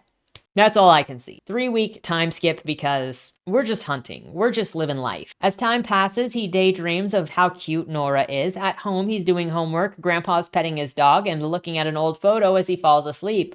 He won't tell Ezra what the photo is, and then it's bedtime. Now Dad and Grandma have come up from the cabin for dinner, and it's a happy reunion with nothing to report going on at home, and Dad is impressed with Ezra becoming a man because the shooting of the moose is like the start of the ceremony of his becoming a man. They go out somewhere to get these traps and find a big 150-pound special wolf in the woods. Dad is like, we should put it down just to make sure that it, save it from its painful death, because even if it eats its own leg off, which is likely what it would do to get out of this, it's just going to bleed to death in the woods, so we should put it out of its misery. But Ezra's like, no, we are the Wolf Clan. We're not allowed to hurt wolves and we must help it. So he defies his father to go to the trap to like pull it open and let the wolf go. After the trap snaps, Dad pulls him back and they are all just like proud of him and they go home happy and unharmed. More time skipping going on. Nothing changes in town with Nora and the investigation. He comments on how weird Zoom is with his teachers, and then they're preparing for the ceremonial feast and bringing lots of food. At the ceremony, he's guided by his dad on turning down eating 3 times to look humble by thinking that he is saving it for other people or listening for other people who should eat before he does.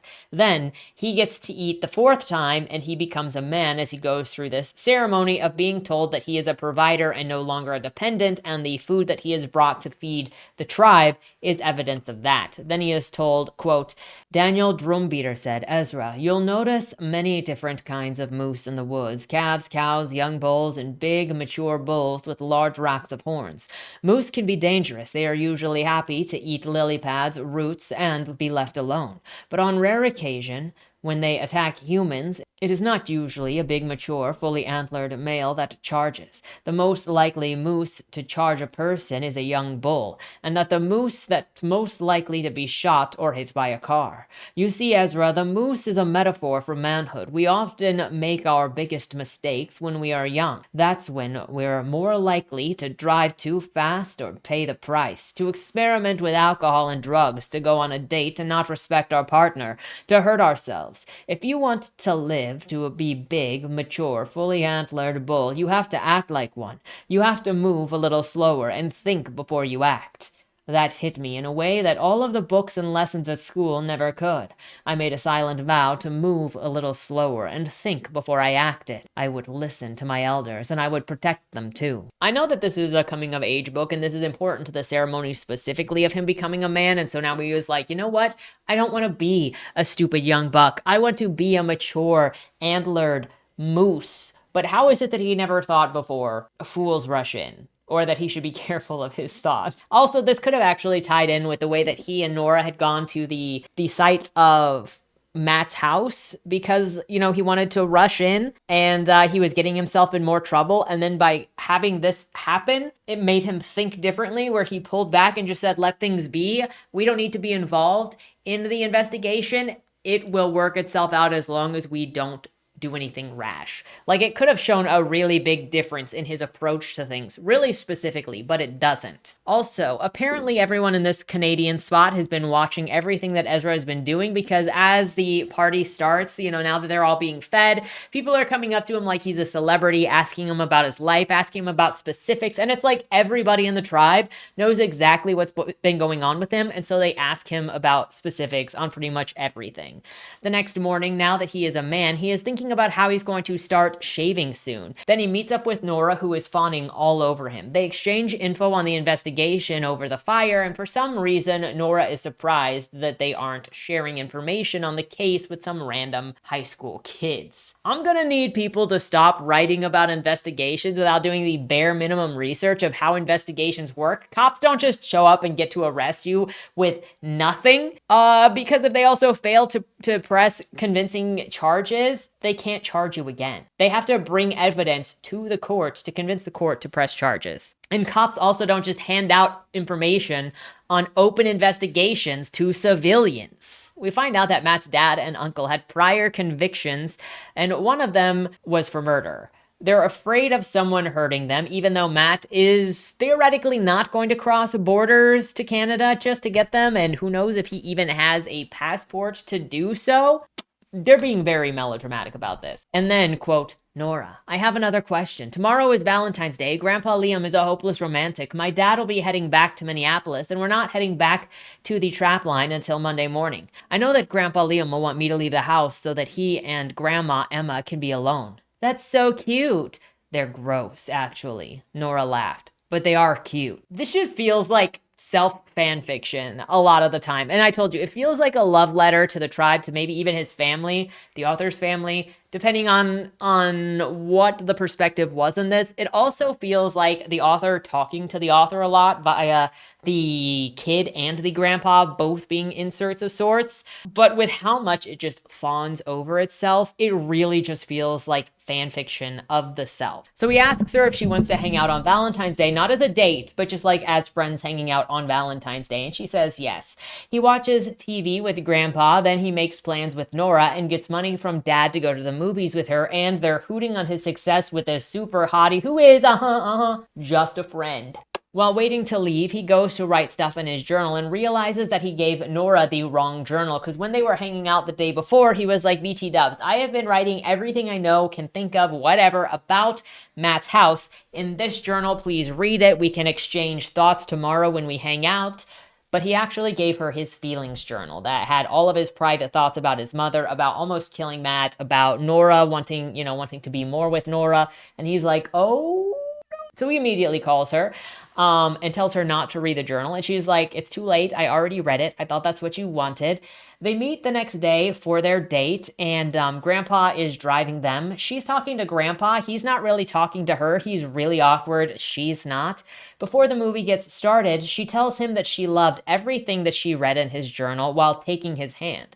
They go shopping and have dinner, and Nora fawns over Ezra some more about everything that was in his journal and assures him that all of his doubts he doesn't need to worry about them, and she holds his hand. At the end of the date, she thanks him for the time and puts her fingers to his lips to tell him to shh, and then kisses him. Yeah, I'm getting more and more of the women making the moves and taking charge in a lot of this stuff in many of these books, and I guess it is the escapism, the fantasy of not having to worry about being rejected. At the house, they're attacked by a fisher.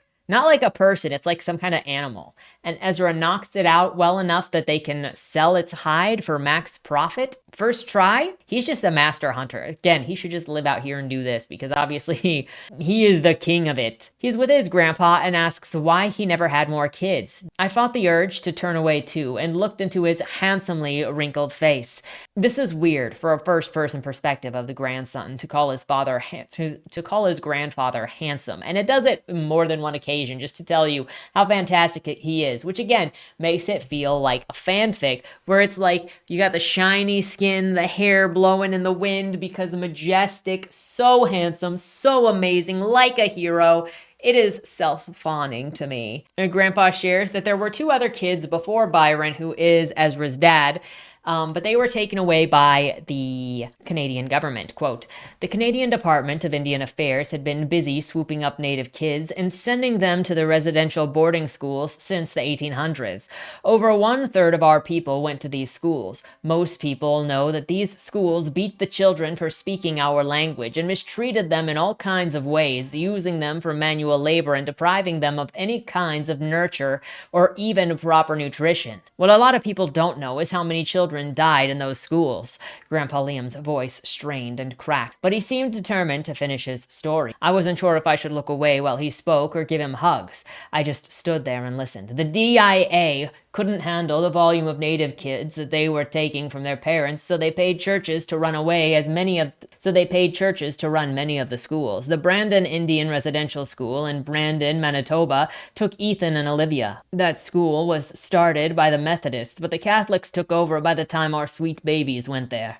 There was no way to stop them. There was no way. It happened to everyone. If you hid, they found you. Then your kids went to the schools and you went to jail. There was nothing that we could do. I suddenly felt like punching something again. I took a deep breath. We were good parents. We provided for their every need. We loved them so much, and all they knew was love and nurturing and laughter. Emma cried every day when they were taken from us. The school separated the children by age and gender, so Ethan and Olivia didn't even get to see each other. They must have been so scared. Olivia got tuberculosis. They buried her at the school. Once she left for our school, we never saw her again. They didn't even send her body back or give us any choice in the kind of send-off she would get. The Catholics probably called her case a successful conversion, a win for the church. But we know what really happened. They deprived her of her human rights and murdered her. We got a letter saying that she died 6 months after her burial. Ethan lived 2 or more years as far as we can tell. The school records showed that he was being disciplined more and more. Eventually, it was daily. All he did was laugh when he was with us. He wasn't a problem child. The school didn't even send us a letter on him. When the TRC took testimony and did investigation, they told us that they think he died from physical abuse and trauma given the records they found. He was probably one of the kids in the mass graves they discovered there years later. I wouldn't say that dying of TB specifically is the same as murder, unless, you weren't getting any sort of medical help, but there was also a lot of people dying of TB in certain parts of the timeline in general. There was just no cure for TB, and it was bad. But there's just no variation in this, and it doesn't explore these historical backgrounds. It doesn't give context to any of these historical backgrounds, and because of everything even up to this point, it is so one-sided that it is hard to believe and it is hard to feel anything. And it's just we are the only good people, and everybody around us gets in our way to demonize us and hurt us, and nobody ever considers us. And maybe that's the universe that you've grown up in, but it makes it harder for anybody else to see anything because you're just fully continuing to victimize yourself and not show anything else. It's the same issue that Ribbon of Sand had, where it was constantly everybody who was bad was just bad. There was no variation. You were either in the in-group of liking the main character, and so you were not a racist, or you were one of the bad guys, so you didn't like the main character, you were homophobic and a racist. So it makes it very difficult to trust the narrator or anything that is being told to the narrator, because at every chance, everything outside of the tribe is evil, and everything within the tribe is holy and wonderful and wholesome, and nobody ever does any wrong, and there's no bad things ever. It's only things outside the tribe that ruin anybody's lives. Now, I assume that all of this right now has historical significance, but it doesn't give any other information behind this other than what Grandpa says. And it doesn't give any context to what was happening around the time, what the justifications were from the Canada. Not that it's saying anything that Canada can do can justify just stealing somebody's children, but we need more information. Instead, this is more doing the same thing that Hapless Homesteader did and The Hate You Give, where it's using something that did actually happen, but it's not giving context to it. So you're supposed to fill in the context and the depths of the situation, but if you don't have the information, you can't. It's not telling you. It's not bringing you into the story. It's kind of just you need to know everything around this to then fill in the blanks, or else you're kind of just getting half of the story and you're not fully informed. Grandpa cries and Ezra holds him. In the cabin in the woods, Grandpa and Ezra hear the big mystical bear, Chi, walking around, and they need to escape. All of their hunting stuff that they've been doing is still outside. Fortunately, apparently the Fishers' corpses are on top of their goodies. And Fishers apparently excrete something that is an anti-bear scent. Also, this bear is hella hungry because he'd been in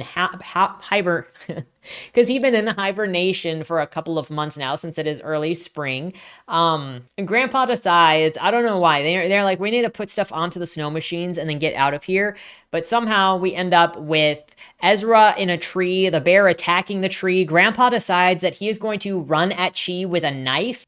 This is an 800-pound grizzly bear, if not over 1,000-pound grizzly bear. What are we doing? What do you think you're going to do with a knife, old man? They have guns. Even if the bullet just goes through, what do you think you're going to do by running at a bear with a knife? Despite him being so big that he is known for his abnormal hugeness, obviously, as you'd expect, Grandpa gets yeeted by this bear claw. But fortunately for Ezra, a bunch of wolves come out of nowhere, kill the bear, eat the bear, tear it to shreds, and then just run off into the woods. The mystical wolf that he got out of that trap was leading the pack of wolves, so obviously it's we got you, homie. Don't worry though, Grandpa was not dead, though he was yeeted. They call a helicopter using their satellite phone, and the helicopter comes in. Oh, and he has to drag Grandpa closer to the lake so he's not so buried in the trees so the helicopter can get to him. The helicopter gets there, airlifts Grandpa out of there, but leaves this 15-year-old at the site of the freaking bear attack all by himself. You telling me that there was no room in this helicopter to airlift the 15-year-old with you, not leave him in the wilderness where a bear attack just happened? So he has to get on his snow machine and then like get back to the cabin. And that's where he picks up dad and tells dad and grandma everything that happened. And then they get in their car and head back to Minneapolis because he is going to be in the hospital in Minneapolis. Maybe it was Minneapolis. It might be in a Canadian hospital. I can't remember. It doesn't really matter. He's just in a hospital in the city somewhere. Now, grandpa survived all of the surgeries just fine, but he is in the ICU and the infections that he could get are possibly fatal. Well, are definitely fatal. They're possible infections, but definitely fatal. And it says that like the bear's saliva has some very specific microbes in it that makes the infections especially deadly and especially bad. And talking to Nora, we're still pretending to care about the fire investigation for some reason. No news is good news, though. That's all that it comes up to be said is, oh yeah, the fire investigation is still going on, but nobody is saying anything. So, I mean, that's good. People are hanging out with Grandpa. Ezra has a dream where he's a wolf with a pack of wolves that just killed the bear. He sees his mother and she says that she's come from the other side to see him and that Grandpa is going to come with her. He wakes up and Grandma's spending some time with Grandpa as he dies. Quote, "You see, my dear, sweet Emma, greatest success of my life was you. I am so grateful for us." "Me too, Liam. Me too." Then she grabbed his hand in both of hers. "I really wanted to finish Reservation Dogs, but I don't know if I'm gonna be able to make it. I guess we all go in the middle of something." She squeezed his hand now. "You're gonna make it." "Well, if I don't, you'll have to finish the series and tell me what happened when you come to find me in the spirit world. Just take your time coming to join me. There's so much to live for." Grandpa exchanges final wishes with Ezra and his wife, finally telling Ezra to talk to his father and do not remain angry over the loss of his mother. Then he dies. We get like super long monologue where this man is dying but can't stop talking. He also whispers a secret to Grandma and also makes them promise that when he dies, quote, "Promise me that you'll tell the people that I died making love to you in the hospital bed instead of from a staph infection." So, Grandpa was still in good spirits as he was dying of a very brutal infection. And now everyone on the reservation is just talking about how Grandpa Liam is a crazy love machine who died making love. News from school comes in that Mr. Lucas is having hickeys from dating another teacher in school. Why is this relevant? I don't freaking know. Grandpa died, and we're talking about whether the old teacher has freaking hickeys from another teacher. Suddenly, the cops show up from Minneapolis with the RCMP and a search warrant to check all of these houses.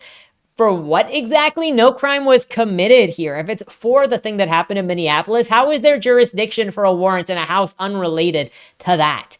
Even if they think that they are related to Matt, excuse me? Or is this just like an, oh shit, we gotta close this out because we're near the end of the book? Nora and Ezra walk off because they can't fight against Minneapolis or the RCMP. So they're just gonna mind their business, go talk over there while the house is being searched. Mind you, they are still in Canada, on the reservation or in the forest where Ezra's grandparents live in the woods. They're talking about the community center and everything, so it has to be on the reservation. So apparently the Canadian Mounties and the Minneapolis police have now invaded the reservation. So Ezra and Nora are sitting over there somewhere talking, saying that she has something to tell him. She needs to tell him so, he knows what happened, quote. And then, just before she's able to tell him whatever secret she's harboring, we get, quote, "I found you! I finally found you!"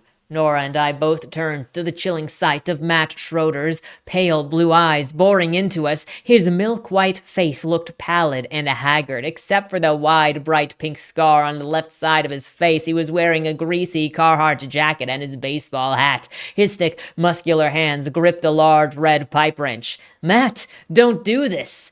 There's no need for anyone else to get hurt. There's no need for anyone to get hurt." How did Matt find them in Canada, number one? How did Matt even get here, number two? But he's in Milwaukee. How does he know anything about Ezra's extended family that don't even share his family name? And how did Ezra just how did Matt just walk into the reservation looking for this guy when everybody says they knew what was going on in freaking Minneapolis? You'd think that he would be stopped at the gates, at the boundaries of the reservation, of people being like, no. Because they all knew what he was up to. They all knew that Ezra was there because of the other situation happening in the cities. I cannot believe this stupid character. There are also cops here, but he's like, I'm going to brandish a weapon while cops are literally right there.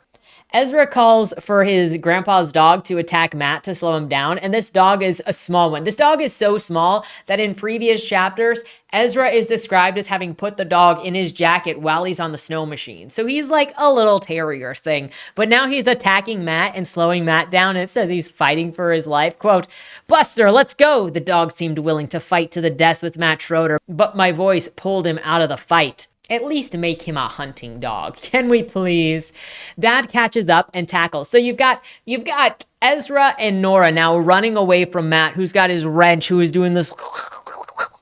And Dad catches up. They're like, Dad, Matt's here, Dad. And so then Dad catches up to them, tackles Matt, and he gets put in a cruiser because he obviously was attacking them. The cops say that they won't press charges against Dad because this was a clear case of self-defense, and Ezra's like, wow. So apparently it's such a rare thing for a native person to be able to attack a white person and it not be held against us. Wow. That doesn't happen. Clearly it does. Clearly your worldview is incorrect, Ezra. And then they introduce how Grandpa was the one who lit the house on fire and left a letter confessing it, as if that's not sketchy, because Grandpa also just died. This just sounds like he is covering for someone else, if I'm honest, and that is what he's doing, mind you. Quote, Mr. Williams continued, I know that this is hard to hear, Mr. Cloud, but we found receipts for cash purchases in his house that verify his travels and presence in Minneapolis on the night of the fire. We also found a letter in his own hand confessing to both starting the fire and holding the door while the Schroeders perished inside. Apparently, he was wearing heavy gloves, which explain why he didn't burn his hands.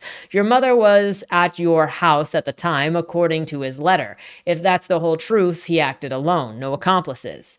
Grandpa Liam had directly told me that he didn't start the fire when we were back at the trappings cabin. I couldn't believe that it was a lie. I could feel my blood pumping faster. This can't be right, I murmured. Detective Williams added, I realize that it seems a little unlikely at first, but he was likely trying to protect your son, Ezra. The Schroeders obviously had some problem with him. Liam and Ezra were close. Please express our appreciation to Emma Cloud. When your mother reported this to us a couple of days ago, all of the pieces finally came together. We'll be issuing our final report soon, and the case will be closed. Yeah, this is what Liam whispered to Emma in the hospital to cover for Nora, who was probably the one who did it, and we're going to get there. Ruth and Nora explain how Nora is the one that went. So following this immediately, we have Ruth and Nora explain how Nora went to Ezra's house the night of the fire, the night that Ezra came back from the hospital with his fractured hand, ran into Matt on the way, and Matt dragged her into his house. Apparently nobody else saw, nothing happened. Ruth, Nora's mother, had also randomly decided to stalk Nora as she left that house that night. I don't know why she did this, but she ended up seeing Nora being dragged into Matt's house, and so then she went in, then attacked Matt's uncle and dad, going full Atomic Blonde style on them, kicked them down the stairs by accident. They fell onto their meth kit. The meth kit lit on fire, and then she fought to get her daughter out of the house, and then they held the door shut while the house burned. Now, I don't think you would need to prove arson in that case because it was still the meth lab that lit everything on fire. So you would think that they would still be able to say, yeah, it looks like it was an accident of these idiots who had their meth lab in the basement of their house, and it was just an accident. I don't know why you needed to anything else. That's the simplest solution. That would feel like the most obvious one, right? They also admit that yes, Grandpa said that if it was either Nora's family or Ezra's family who was behind the fire, then to write a letter and blame it on him because he didn't want to lose any of his family to the system. Don't even get me started on not getting consequences and it was just all an accident and then everything is tidy. This whole thing is to protect your own and the outsiders be damned. So if this family wants to complain about those people never getting consequences, consequences, you protect your own from consequences as well. Just know that. It is what it is. Grandpa's grave is out at Ottertail River, and it is hard to dig ground, but they do it. He falls to his knees. Ezra falls to his knees and apologizes to his dad for being angry, all while saying that he will have as many kids as he possibly can in the future. None of this is actually an interaction. None of it. It's just telling you and not having any human action, any human connection whatsoever in the story. I guess animals are more than animals and people are just nothing, which that is a direct quote from this, is animals are more than animals. The end. So that is Where the Wolves Don't Die, a novel. We're going to get through these final comments really quick. Opening comment. This felt like an exercise in why I should never read YA if I don't really have to, or if I'm tricked into, unless I'm tricked into it. Because what the heck, bro? This genre is not only just, it's all melodramatic, it's all ridiculous, but like, I don't know, it's so dumb. I have obviously aged out of YA. I don't know if it is always this stupid, but I just cannot see any value in this. I could see a value in the story of the son, his grandfather, and his father, and this reconnection and this coming of age, becoming a man, feeling responsibility, healing from the past, and understanding the weight that his father carries, because that's part of becoming a man. But that's not what this is. The action, the mystery of this book is what made it the most stupid thing. And also it misselling itself as having anything to do with that fire, as opposed to it actually just being a coming of age story within his family and his tribe. Like, that's what it should have been. And I actually felt worse reading this. I was so bored. I wish I had picked up an indie novel instead, because even I have way more fun. I find way more interesting ideas in reading indie novels than I did in reading this genre. To call this a mystery or a thriller is bogus. This is a cultural coming of age, period. I don't even know what the point is of that fire in the opening scene for real, other than to just have another thing where white people are the bad guys that are making more social commentary on how white people suck. It also reads much more like a walking simulator to have someone to exposit cultural information to at times, though not often.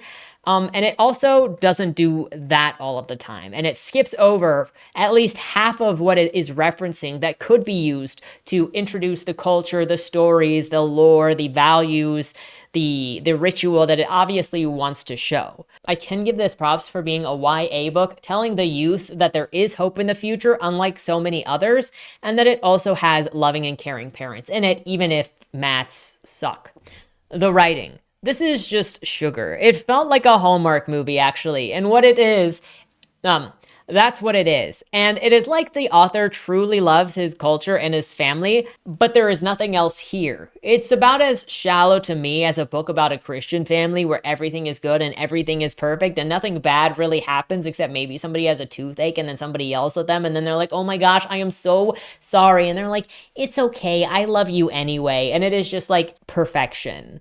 And that is with the same level of stereotyping where it's all secular people who trash talk them only for being Christians and listen to bad music and worship Satan. Like, that's the role that the white people played in this for the level of extreme depictions here. This story also had so much exposition. Most of the story wanted to be about the backgrounds of the characters and their families and the folklore or culture sharing, which the latter would have been much more interesting, but there just wasn't anything going on. We weren't really interested in what the frick Ezra was doing. He didn't even have an interest in his own current life. He didn't have a current identity outside of anger and his desire to not be a part of the rest of society, to not be a part of where he grew up and to get away from it, which that's at least something, but we should have focused a little bit more on that.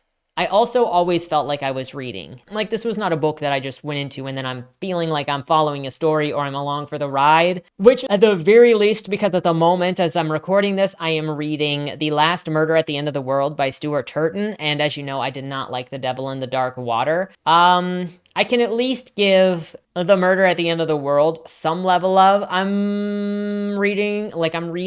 It does feel a little too cerebral, like it's trying to show off though. Tropes. Can we stop the trope of adults writing teenagers talking about their parents or other relatives having sex and giggling? Like, it shows up too commonly. I do not understand, and I've never met an adult in my life who is like, yeah, that's something I did as a teenager. Also, there are too many people who write cops and detectives who don't know the bare minimum of understanding how procedure works to instead just give them all of this power to make it the scariest situation ever when that's not how they work. Pacing. This was so insanely slow. I don't know what else to say about it other than that there was just no pace, since there was nothing going on and it was just like, the pacing is made worse by the characters never really actually interacting for periods of time. The most of the story is just telling you things. Plot. The plot is sold as a kid being accused or assumed guilty of lighting his bully's house on fire, so he goes to live with his grandpa in Canada. It calls itself a thriller/mystery, but it's not. This should have just been told as a coming of age and been more honest about what the plot was, which is him coming of age with his family. Characters. There's no personality in any of this. It mostly just felt like the author talking to himself between characters, especially Ezra and his grandpa at times. Ezra felt like a hello, teenagers, hello.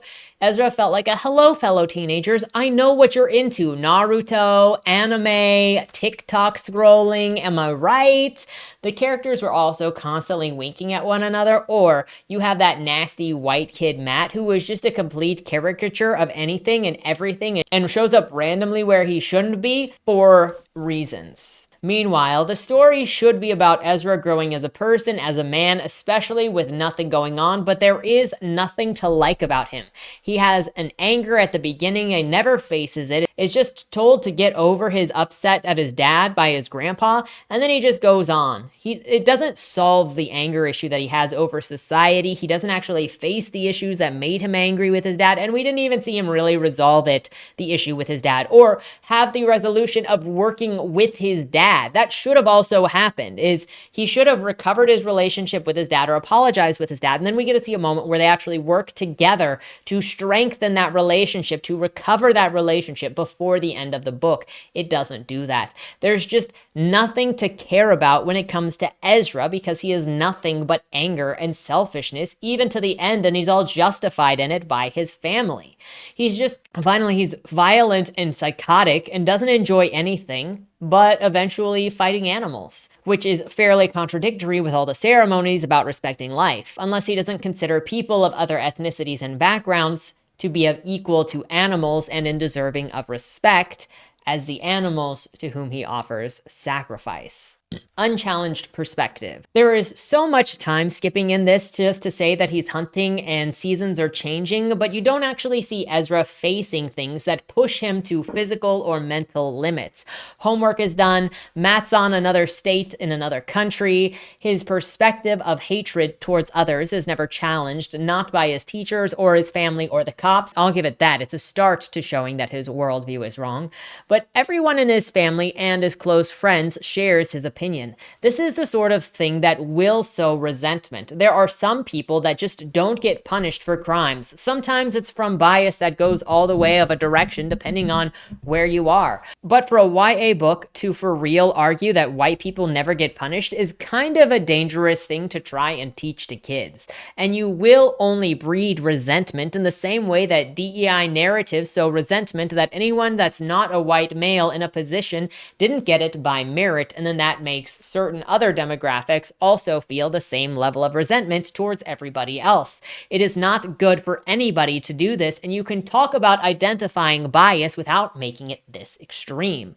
Now, ask me, do I blame this character for having aggression towards people that he calls oppressors or those he sees as ones who took his land, who have historically been told to him by his family and have historical backgrounds in this situation? His people, no, I don't. Because I think if you were brought up the same way, you would likely act the same way. If you're brought up hearing that certain people want to rape you or kill you or hate you and take all of your things, then you very well might grow up with the same shut off, seeing people a certain race as not seeing them as people, but as a history and an action that isn't something that they did, and thus fear or be angry at them.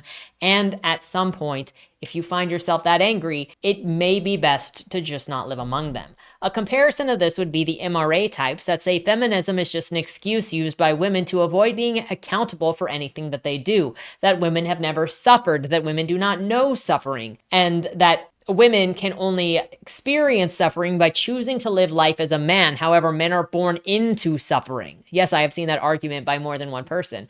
It's the same sort of bias that is unhealthy, incorrect, and will sow nothing but resentment and anger based on a false premise that dehumanizes the other. And it's disappointing that this character in a story that feels like it should have been more about this character's growth is never actually explored, along with his need to take responsibility for his actions and his quick thinking, which is also introduced very quickly with his almost bashing Matt's head in when he was 13 and ruining his life. Title. I thought Where Wolves Don't Die, the title, was going to mean that he adapts to being himself, bringing his culture and his values to the city that the city can't destroy where he came from. Like what his values are, what his background is, because it talks about like the colonization or the changing or the trying to suppress and take the land and take the lifestyles of his tribe. And so Where Wolves Don't Die could have been, well, you can't bring the wolf to the city and expect the city to be able to kill the wolf because the wolf will outlive you. We will find each other in our packs. We are going to bring us and we are going to thrive. I think that would have been a better story, but now at this point, I'm saying I wish that this was a different story than the one that it was, and that's not helpful for anyone. Author's background/passion. The author's background is in this language, history, and culture is very obvious in the writing, and this is very much a love letter to the culture and a way of passing it on is what it felt like to me, much more so than a mystery novel. This author seems to teach this language day to day, has a university job teaching about this tribe and this language, and I'd recommend checking out his Twitter account if you're looking for more information or exposure about him and his specific tribe or language. But that said, those are my thoughts about Where Wolves Don't Die. Now, let me know what yours are. Have you read this book? Will you read this book? What are you thinking about anything? Please be nice to me. You don't have to be, but you know. With that said, looking forward to the conversation. Have a great weekend, and don't die. To my children, Tommy, Ike, and Annabelle, if you forget everything else I ever said in the lifetime we shared together, I need you to remember 3 things. 1. Minimize violence done to and by women. As givers of life, it's against their nature, God's design, to do harm, and every act of violence done to them is meant to break their souls, turning what should be a giver of hope into a black widow, a woman who destroys the life and the mercy of her care for no other reason but the corruption of her own self.